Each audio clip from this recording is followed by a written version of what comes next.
soo dhawaada shirkadda Forever Living Product ma tahay shaqo doon ay daashatay camal la'aanta baasan ee ka jirta geyga Soomaalida ma ku diyaarsan tahay inaad noloshaada wax ka beddesho dhinaca dhaqaalaha shirkadda Forever ayaa xalkii ku haysa meel kastoo aad daafaha dunida ka joogto aad kaga shaqaysan karto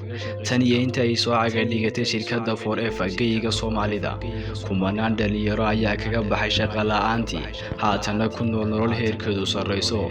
sidaas oo ay tahay waxa shirkadda Forever Living Product oo ka shaqeysay in ka badan 160 wadan